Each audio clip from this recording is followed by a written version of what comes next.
Hi, I'm Danger Dan Jers, the host and GM of the D&D Real Play podcast, D&D Dark.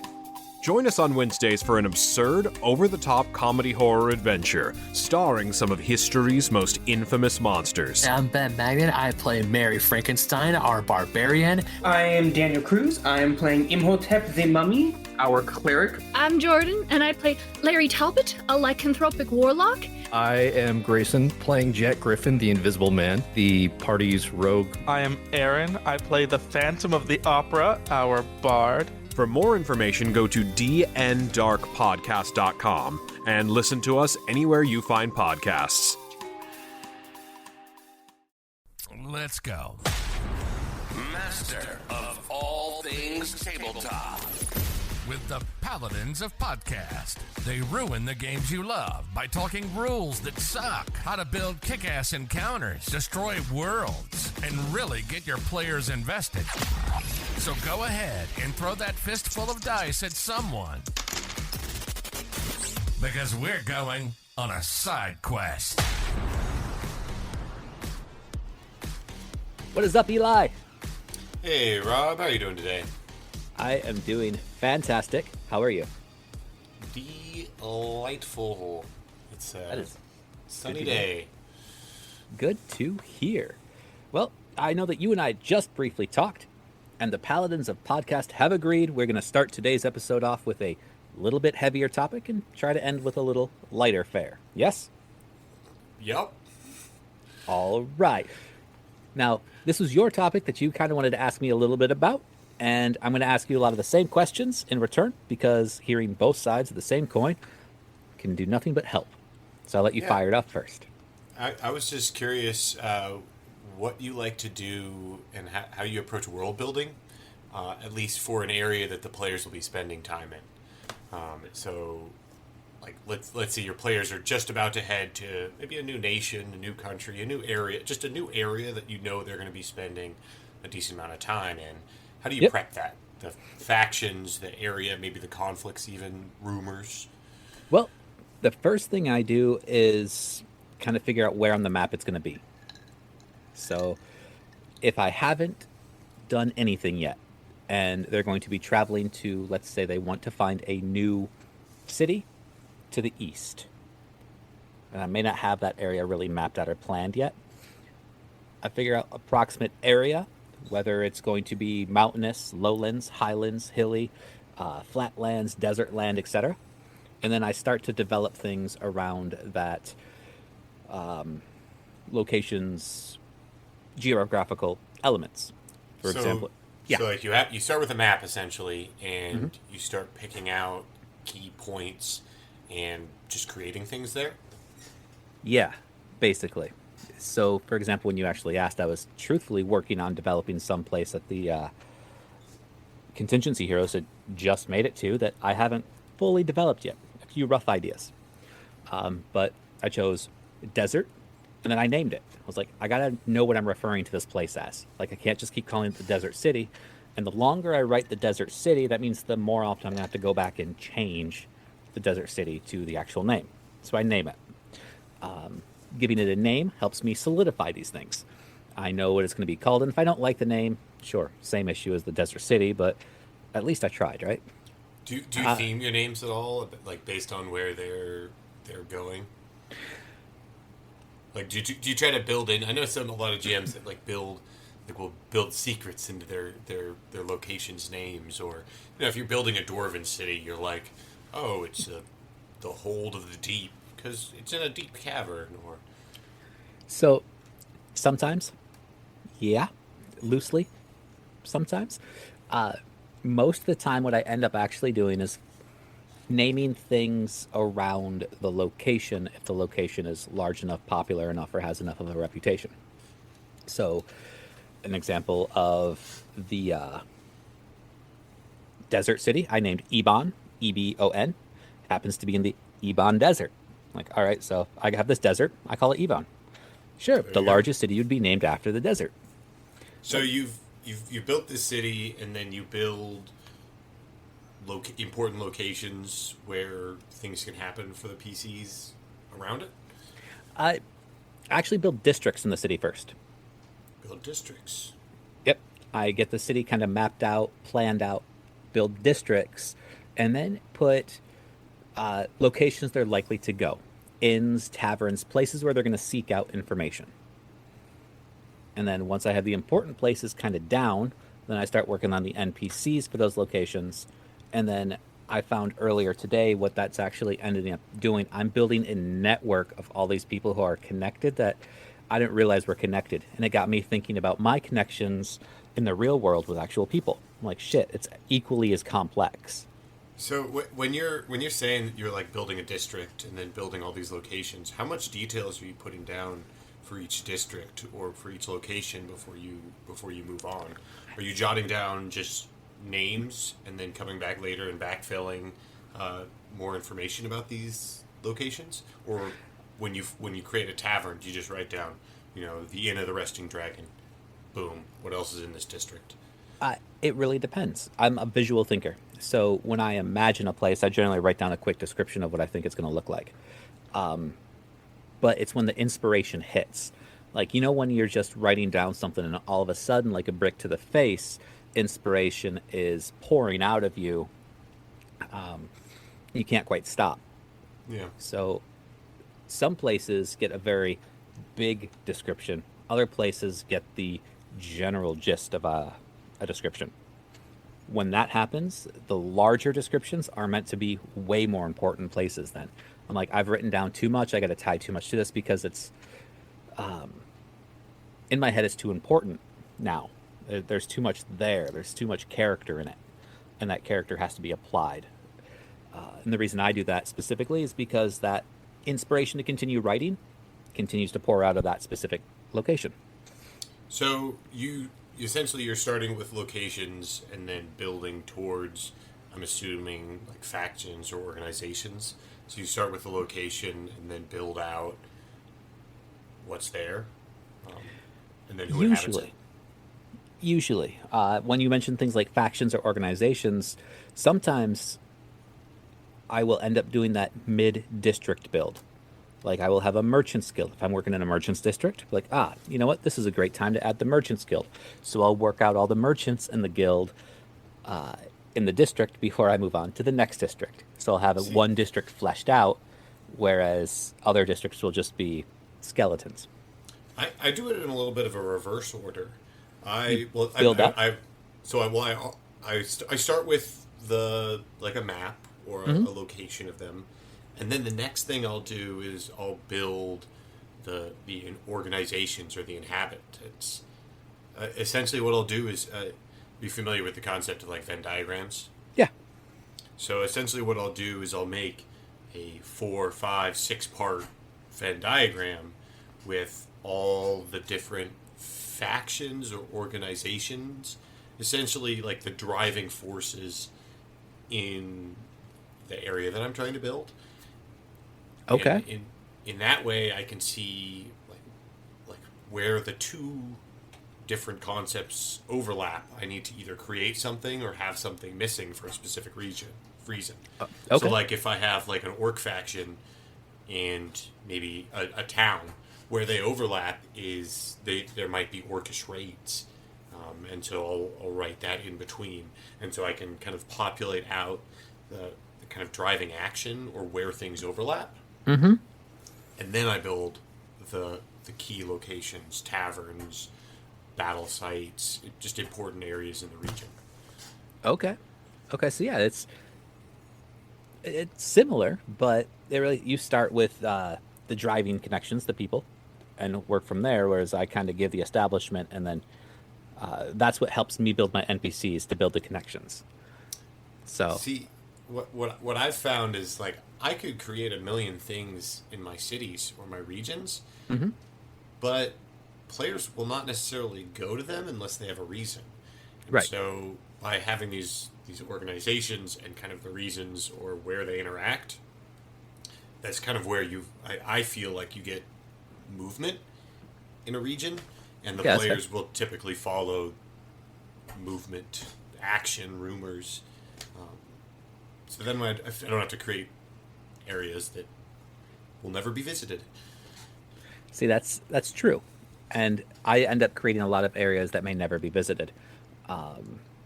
But in my defense, if it's ever visited, it's there.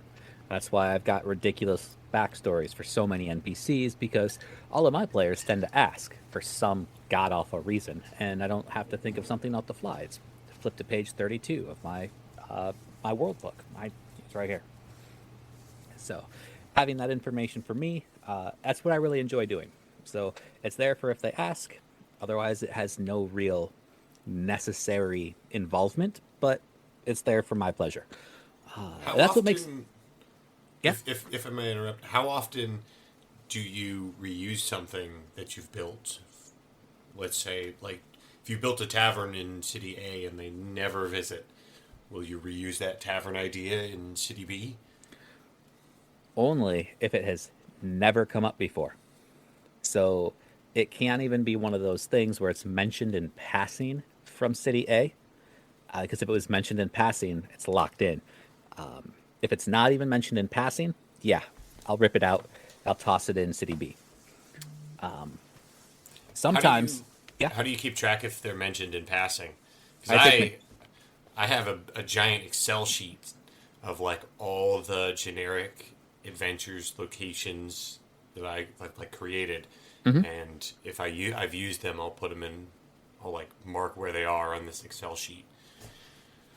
I actually take rather meticulous notes, which is funny because usually I don't take a whole lot of notes, but they are everything that I've mentioned. And I don't write down the details. The meticulousness is just what I've mentioned.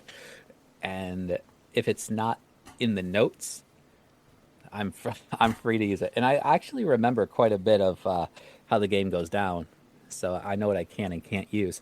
If I'm ever unsure, I will usually make something that's connected to it in a way. For example, if I had a place called like the King's Scepter, and I can't remember if I've used it somewhere, I might have a place called the Queen's Corset. And these are close enoughly related where I'm like, all right, they got to be connected somehow. Maybe they're brothers who own the places. That way it just continues to add a little bit of spice and flavor that if they need to go back, now they have a connection to it somehow. So you've mentioned this connection, this network of connections. Is that typically how you're building your worlds? Is every location you create is somehow connected to another NPC in your network of locations? As I've been taking a deeper look into it, it really seems like it's that way, but it's generally unintentional for the most part. Sometimes I know that the one tavern owner is going to be connected to the criminal underbelly of the world, so he has a connection to a few people in the black market, or he's got a connection to somebody higher up in the criminal organizations. But in general, all of those connections I end up making feel rather organic as they're being created, or by a stroke of genius, I find a way to connect to. So I wouldn't say it's usually intentional. Are your players aware of this? Like, are the players aware that like every NPC they talk to will have a connection to other essentially plot hooks, or do they ever talk to a random nobody who knows nothing? We've talked about this lightly before in a previous episode. I found that my players do not like talking to random nobodies. Like, that's a waste of their time. They get frustrated and irritated. And I'm like, look, you guys are still trying to figure out all this information. Not everybody you talk to is going to have information pertinent to what you need. And they hated that. They were downright pissed off. So I'm like, okay. You know what? You guys will just talk to the relevant people. And if they don't get a connection from somewhere, then they have to roll checks. I'm like, give me your gather information checks. Give me your diplomacy checks. Give me your persuasion checks. Give me your something check to show me that you're actively going out seeking this information. Because if you roll badly, maybe somebody's going to come looking for you if you're trying to poke around, and you shouldn't be. So that allows me to either bring them information in a rewarding fashion or bring them information in a punishing fashion, depending on how good or badly they roll, which some people may disagree with that style, but it creates conflict, and my players love conflict. How often have you given your your characters conflict causing information? In my previous campaigns, all the time. They really enjoyed it. In this game, the two that I'm running now in Animar, not as often. And I haven't given it to them as often because their stories are essentially created a position of renown for them in their location. So they have a reputation that they're upholding. They're relatively decent low-level heroes now. Think of Spider-Man, Daredevil, neighborhood-style heroes. And that has afforded them the flexibility and protection from certain negative consequences and conflict arising from information. Now when it happens, it's from plot hooks that are bigger and farther up the line. Okay. So it's just one of those kind of interesting things. I don't fly by the seat of my pants. I have a general plan, and nothing's connected until it makes sense to do so in game, if that makes sense. Yes. I guess. What do you mean by that? So if I've got character A and I've got character B, they may not be connected by any degree right now. They're just free-floating plot hooks, right? Okay. If my party is pursuing character A, and depending on if my party just wants to kill them or if they want to grill them for information, ask them 20 questions, then they're probably going to fess up to being connected to character B. But So- until that happens, there's no connection. Are you telling me that the players at the table can't make any wrong choices? They can make wrong choices. Well, I But mean, if it when- sounds like they'll whatever character they choose to pursue for questions will end up having a connection to their intended target. Only depending. It really depends. It's situational. It does sound like I'm talking about it happens every time. I guess I'm going to have to provide a little bit more of a of an example. So I've had. I guess here's a better question. Have you ever have your players ever followed leads to a dead end? Yes, and they're mad. Okay. They don't like that. Are they mad in game or are they physically mad out of game? My players are mad. Even if they know that they're ones that did it. They're like, I know it's my fault, but I'm mad. And I don't like to see them that way. So I'm like, it's okay. We'll make it work out.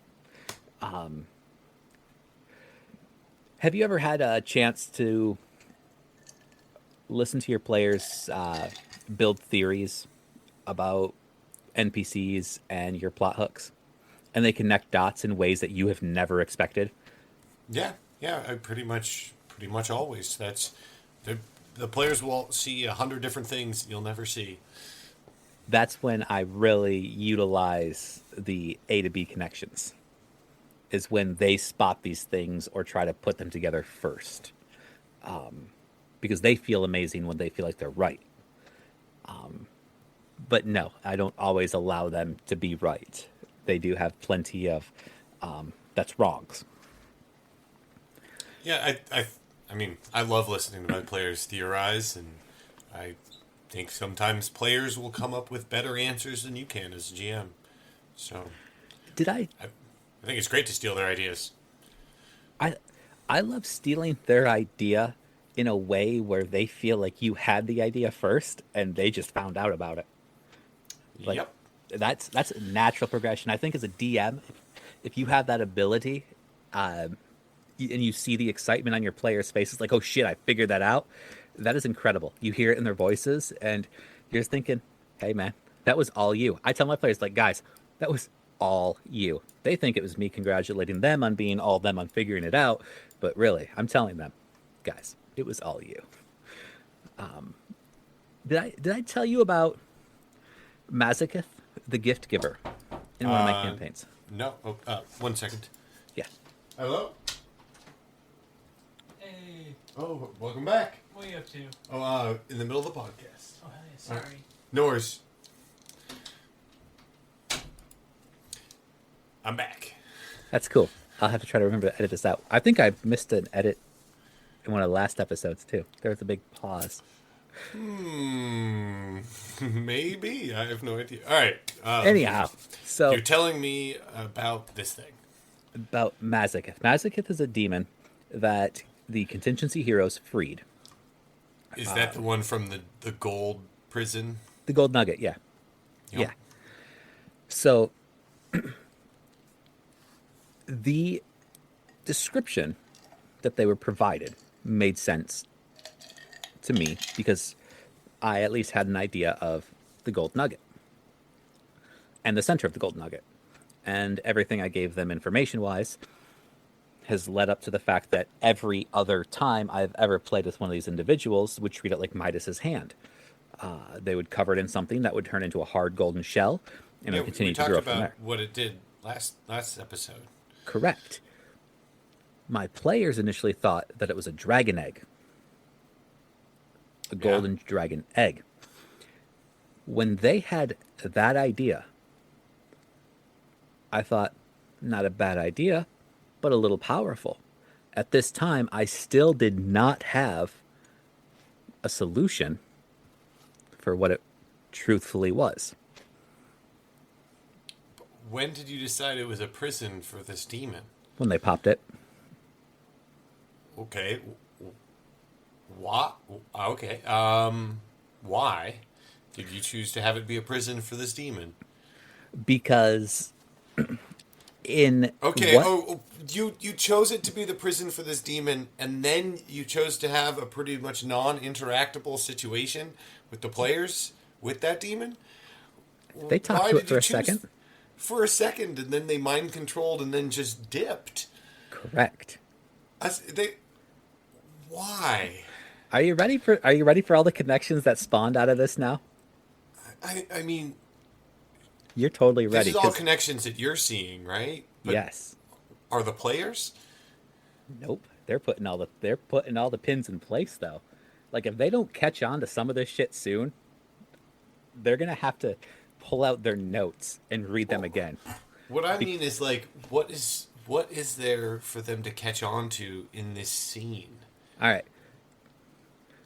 This particular scene that we're going back to provided the biggest piece of information about the legendary dragon Rake. Absolute confirmation that A, he's real, B, he's still alive, C, he needs to be found. So how does the dragon popping out of the prison, Not the dragon popping out of the prison. or sorry, the demon popping out of the prison, how does that imply that the dragon's real? Because he said before he left, he made a comment about the dragon, and there was only one dragon that they know about in the mountain. It says, "When you find him, summon me," and he gave him a token to summon him by. Oh, I don't remember you saying We didn't. that element We didn't. at all. We didn't talk about that. All right. Okay. So he gave them direct confirmation when you find him, and they knew he was talking about the dragon, summon me. So they know that he has business with the dragon. Okay. Now, again, my thought was, why did I put a demon in here? Well, I mean, I could have given him a gold dragon, but they're way too low level for a gold dragon. With that demon free, I was like, shit, what the hell am I going to do with this now?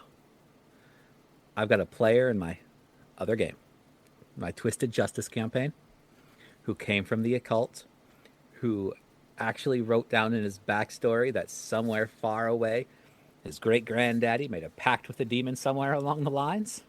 And I was like, connection. Boom. I already got the foundation for his backstory.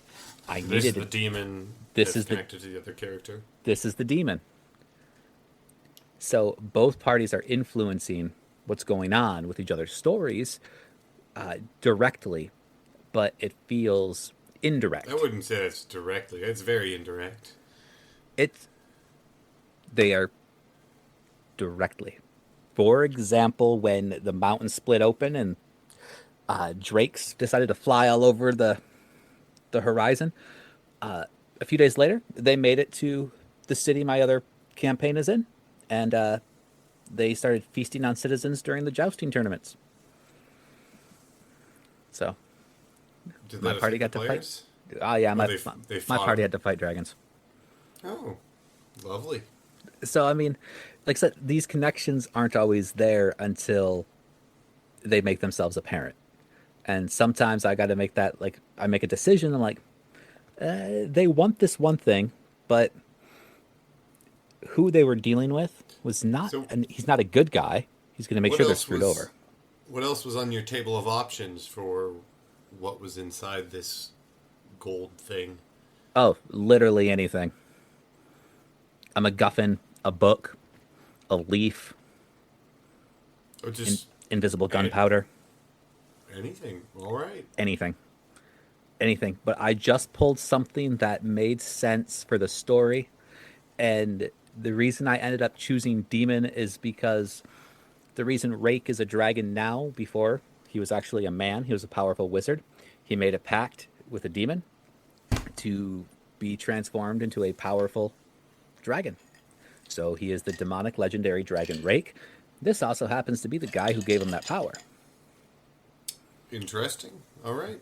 So I have, again, all general ideas, plot hook things that I'm trying to build out lore with, and it just presented an opportunity for them to get a little piece that I could build from there on. Did your players have any impact on each other this last session?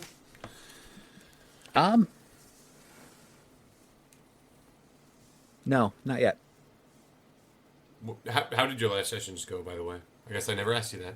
That's all right. We jumped right into heavy stuff. So let's see. Last sessions. What happened? The Twisted Justice is on day 3 of the Fall Harvest tournament, and they had recently accidentally released Hools into the capital, into a secret antechamber in the capital building of the castle. They found that the powerful wizard Gauss Blaudit helped protect the king from 2 different curses. And when he went to go do his yearly check on the sleeping king, who everybody thought was dead in the country, everybody in the country thought was dead, he accidentally released one of the Yahuls. The Red Queen was actually there. So is it a very political... It's a lot of politics that they're going through at this point? At the moment, yeah. But to break down the entire thing, the Red Queen tried to kill the real queen. They found out that there was actually a son who was truthfully in line to the throne, and the Ahul had to try to escape by turning into a swarm of bats. He was eaten by the drakes, and that's what actually caused the drakes to come down and be like, oh, there's more people. Let's eat them. Ensuing in a dragon fight. They did really well. Twisted Justice. That was Twisted Justice Contingency Heroes. Desert City, fighting in the arenas. So that's really the big thing there. Do you have any interesting fights planned for the arena or challenge? Like, because I mean, with an arena, I feel like the arena is such a fun scenario to throw at players because you basically just get free reign to just design a wacky scenario for your players. Yeah, only 2 of them want to participate. So that makes it really difficult because not everybody wants to be in there. And well, let's talk about this. What are you going to do with the other players while the others are in combat in the arena? Are you ready for this? Because my fingertips and eyeballs are sore. Okay. I generated 48 combatants for the first round. of matches. Okay. One-on-one matches, so it turns out to be 25 individual fights. Yeah. Every single combatant has realistic odds based on their CR. Okay. Every match from 25 matches has a detailed 2 to 3 paragraph description on how the fight goes down with a winner. Did you use an AI for this? I used part of it to generate a few of the ideas. But after that, it just became a cinematic rinse and repeat. You know, what did I see in a movie? Replace guns with swords kind of thing. Okay. So 25 matches detailed out. The players are involved in 2 of them? 2 of those. That's round 1. One of my players wants to bet lots of money. On every single combat? He's not sure yet. He wants to see the odds first. And I had to generate that shit, which sucked. Well, couldn't you have just generated odds for each combat? Like, you could have generated fake, like the betting odds, and then the actual odds for who would win? Like, why go through building all these stats, and you could have just have... I didn't build the stats. I just used their CR. Oh, just their CR. Yep, and I used a random seed generator. I took all 48 names with their CRs, tossed them in a random seed generator, and said, boom, randomly put these together in 25 rounds. So that's where I got my lineups. And then from there, I was like, all right, if it's a CR3 versus a CR1, chances are the 3 is going to win. They're going to be favored. The CR1 guy is going to be the underdog. And there's a few upsets in there. There's a few, we knew that was going to happen. But every fighter has odds on them. So that had to be a semi-realistic thing because he prefers a realistic betting scenario. Okay. And interesting. It took me 6 hours to do all that. Wow. That seems like a lot of work. Yeah. And I was like, guys, I've got a few of these fights kind of detailed down, but if you guys aren't going to read them, I'm going to stop. They're like, oh no, we'd love to see them. I'm like, fucking shit. So.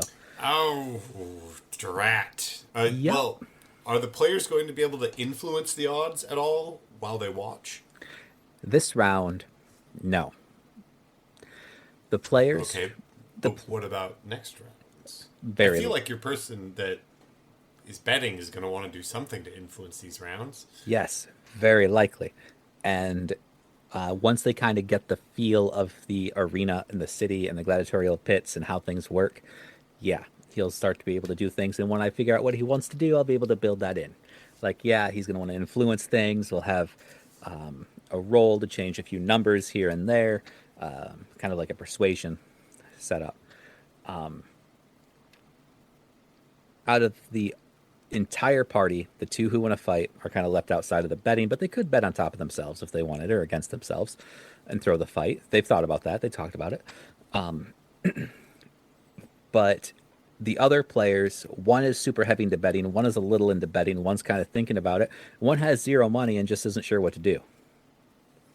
So I'm treating the arena kind of like a small town in itself that they'll have an opportunity to really explore, get to know, sneak in, out of, and around of, and meet NPCs. Like, falls back into our world building settlement kind of thing. So they can start to pick up lore or information from the crowd while the other people are fighting. Yep. And then, because it's a gladiatorial battle, it's not just going to be straight up combat. It's going to be a performance style combat, so they have to win the crowd as well. Can the players in the crowd influence the crowd? Yes, that Sweet. They can absolutely do. And then influencing the crowd will also help change odds for the next round, which will probably be more of a skirmish style battle because I'm not going to plan out 25 more frickin' matches. That was ridiculous. But I had to make it seem like a real gladiatorial pit, right? to be fair, every round you'd have to generate half as many matches. Yes, because Only 3 hours for the second round. Yeah, 3 hours. Oh God. Hey, I mean, like I said though, I enjoy doing that. Do you do things that I don't want to say thorough because it doesn't necessarily feel like it's thorough, but it feels in depth. Do you ever do things where it feels like it's just too much? I definitely have invested like large amounts of time, but usually that's into things that are repeatable or usable in multiple situations. Like I've spent a lot of time turning all the treasure tables that I've found into coded versions of them, just so that I can just generate treasures willy-nilly on the fly. But I don't think I've ever spent 6 hours on something so hyper-specific as that. It sounds ridiculous, doesn't it? Yes, it sounds extremely ridiculous. I mean, like, I printed it out. It's 13 pages, dude. It's 13 pages. I mean, understandable that it takes that much time, but I couldn't see myself investing that much time on one hyper-specific like thing, you're right. Yeah. Dude. It's all right. My God. So I found it's one of those things that also holds me up from completing certain projects. Right, but I guess if your players also really, if they want to basically have a betting simulator for an episode or for a session where all they do is bet on fights that they're watching, I mean, maybe that's totally worth it because you're going to be working through all those scenarios. The players will try to influence them, and you now essentially have 25 mini scenarios. Very true. And what's really funny is I didn't know that much about betting before I started. I'm not an expert now, by the way, but I have a much greater understanding of its process and how it works.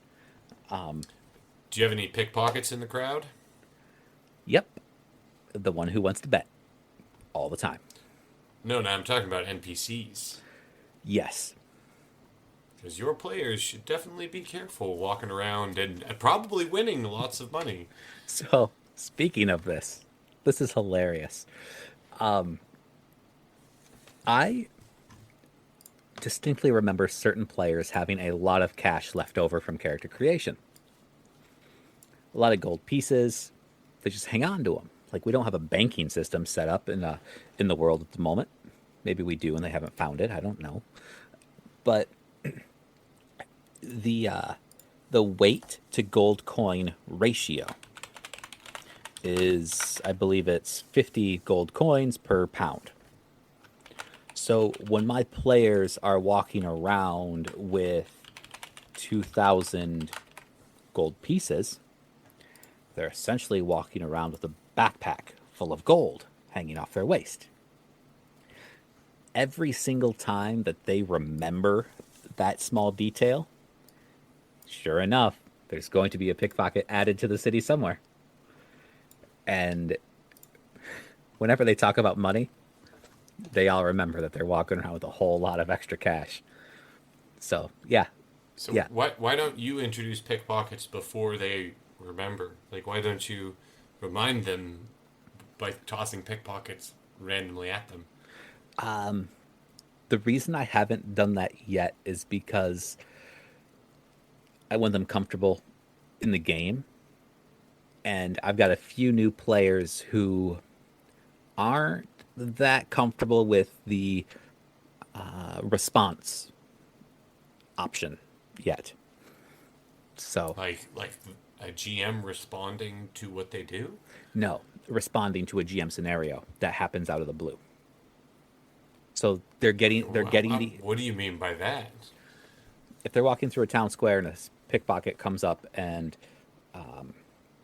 they are successful in making a pickpocket attempt, and the PCs never know. They're not sure what to do right there. Or if they do find out, they're not sure what to do next. But if the scenario is kind of explained prior, they're finally starting to get the hang of that flow. What do you mean by it's declared prior? I like if everything is sort of telegraphed first, if they know what's coming. if they understand the situation as it unfolds versus getting the information after the climax of that particular event has taken place. That's unusual. A little bit. Them being storied, they're in the story. They're definitely taking what they're getting, but they're responding more than acting. I mean, I feel like walking through a town and noticing that your coin purse is gone, is also responding. Yes, but not their style, not their specific style. Like they just don't know what to do. Like they're green through the rules of the game, or like they're green to roleplay itself. They're green to the game, the rules. They're brand new to sitting at a table and rolling dice. This is the first time ever. Okay, but don't you have other players at the table that are experienced or know what to do in that situation? Yes and no. They're not familiar with that general situation. Or like, I mean, oftentimes, like if I did some, like had a pickpocket hit players, I generally have them just tell me what they would like to do, and then I translate it into the rules. So I don't have them say, I would like to make an observation check, but more often they say, I'd like to look around. Mm-hmm. Do I see someone who's like trying to get away? And then I'll ask for an observation check. Yes. That will end up being more of the normal soon. This is also their first time in an actual populated city. Besides Fence, where everything was, if you left it alone or turned your head, it was not yours, technically, by their standards. So they did a good job of keeping everything close. Now in a larger city that's not as cutthroat, we'll see how it goes. Okay. It's just, I'm allowing the players to become comfortable in the game. So as they become more experienced and more comfortable, I begin introducing more things that they don't necessarily expect. See, I see that as like a learning moment.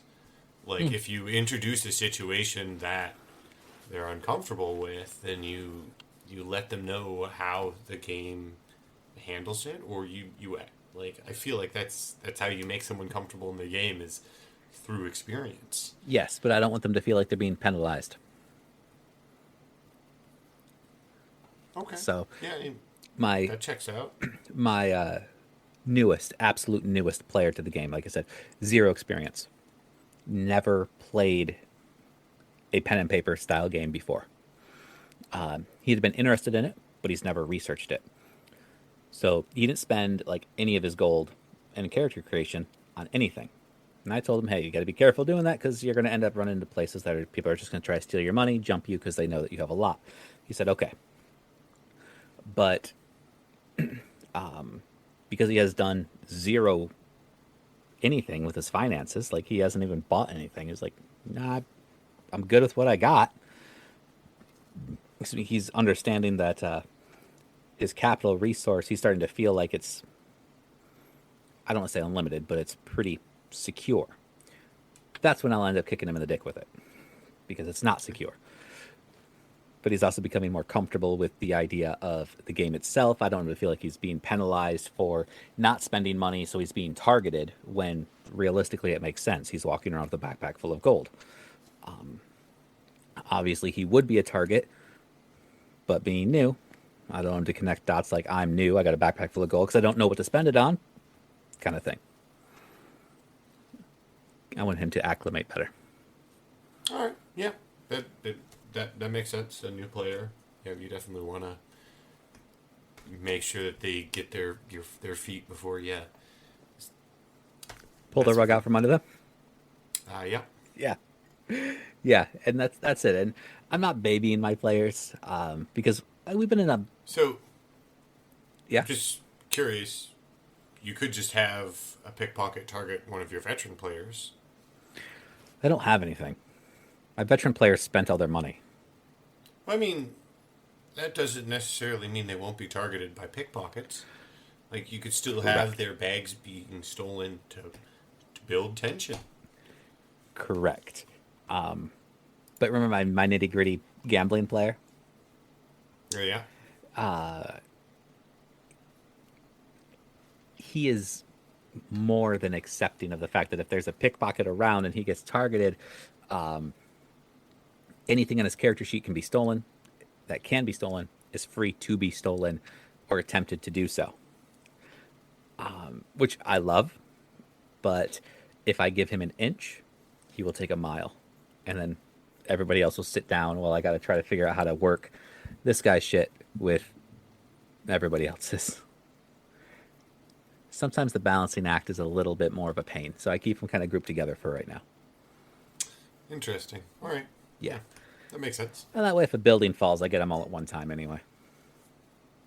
And I've thought about adding some music to some of my sessions. Yeah. Or you said you've used them before, right? Are you still using music in your sessions? Okay, I want to hear about yours first. I want to hear your ideas, and I can tell you some of my experiences if I can help give you any pointers, because I have a big screw up in mine.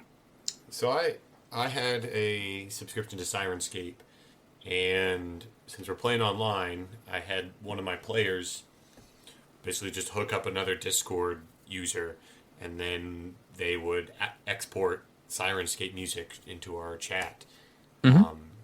But essentially, I would let the player choose the background music, and every once in a while, I'd like whisper them suggestions, or like, hey, like maybe have a couple of songs with this sort of theme ready for the next session. Okay. But I left it in their hands.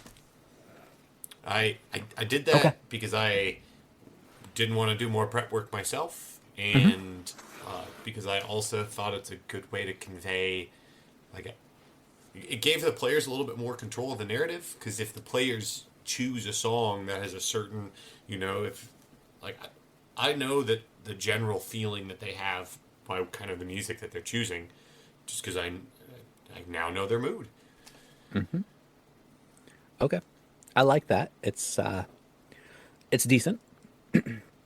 I generally have music playing in the background when we play. It's a Spotify playlist. Sometimes it's the same one as every week. Sometimes it's a new one. Usually, more often than not, no words. So words can become distracting. What I ended up trying was custom music with words to help add to a scene where a funeral procession was moving. They were singing the chorus to a funeral hymn. A for effort, F for effect. So, like, you had this song prepped, knowing they'd be in this funeral situation, and you played it when the situation started?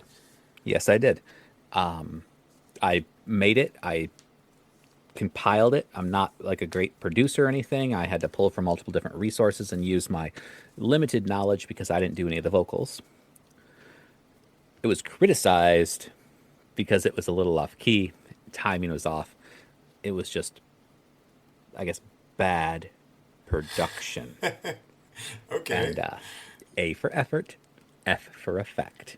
So the effect was bad because, like, you played it, like, did you play it and, like, everyone just listened to it? Or did you play it and then you did things while it was playing in the background? Nope, played it. It was 30 seconds long because I just needed to be a clip to try to instill a moment, a feeling, a set the scene type of piece. And they were all like, where'd that come from? What's that music? I recognize the melody from somewhere. It's hard to tell because the multiple different voices are not quite in time and they're not singing at the same time. So it's a little harder to piece all this together. And they were more focused on the what was wrong than actually listening to it. And then they had to play the music question game. Like, where'd that come from? Too much. Absolutely too effing much. Next time I'm just going to do it my goddamn self. I'm sorry about that. It's okay. I think the difference is definitely because I've got it just going on in the background. Mm-hmm. And it sounds like you have it playing like in the forefront. Everyone's focused on it. The one time, yes. Yeah. Yeah. I might just hit up Fiverr next time, actually. Screw it. There you go. Yeah, I feel like I don't have enough, like, I don't have enough solid of a prep time or, like, preparation for what the players are going to go through to choose a specific song for what the scene is. And I feel like if I do that, then I don't know, like, I might know that they're going somewhere, but I don't know how long they're actually going to be there in terms of real time. So I don't want the same, even if it's a 5-minute song or clip, if they're there for an hour, that's still looped so many times. Right, which is why I generally use a generic D&D ambiance playlist off of Spotify. No words, let it drone on in the background, and it's fine. But the one time I tried to be like, let's use this to an actual effect, dude, no, I screwed the pooch on that one so hard, bro. Man, I messed that up. Not everyone can have professional sound. You shouldn't be expected to have a professional sound production for a D&D game. Hey, you know what? I would agree with you, but when I went through my art school for graphic design, music production was one of the frickin' classes I ended up taking. So it's a personal problem. That and all the other stuff I've produced, shit ton higher quality. I have 2 degrees in math, and I still add badly. So I used all 10 of my fingers before 5 of them were non-functioning. Yeah, you got me beat. That's funny. That's funny. Work yelled at me because I was going to take off my socks to count some. And they were like, no, Rob, you can't do that. I said, oh, okay. Nice. I work with a guy on second shift. He's got a claw, a 2-hook claw, so he can grab stuff for a left hand. I suppose he can only count to 7. So there are whole maths out there with different systems. Whatever works. Imaginary numbers. I don't like those. They're great. It's how you can find imaginary vertexes and imaginary zeros. Imaginary don't exist. Not true. My D&D is very real, and that's imaginary. There you go. Hey, all of your D&D is imaginary numbers. Yeah, that's true. Can I end today's episode with a gripe? Oh, sure. Why not? My dice are dice. I don't like calling them math rocks or clackety clacks or anything. They're just dice. I don't like math rocks. I don't like the term. There you go, folks. Like and subscribe and recommend side quests to all your friends and all your family and all your family's friends. And the stranger down the street, the people at the supermarket, and check us out at epictablegames.com and on Facebook. And send us your mixtapes. Yeah, I'll use them in our campaigns.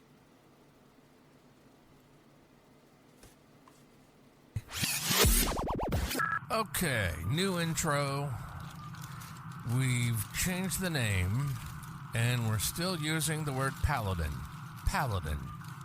I mean, it hasn't been used in the English language in about 200 years, but okay.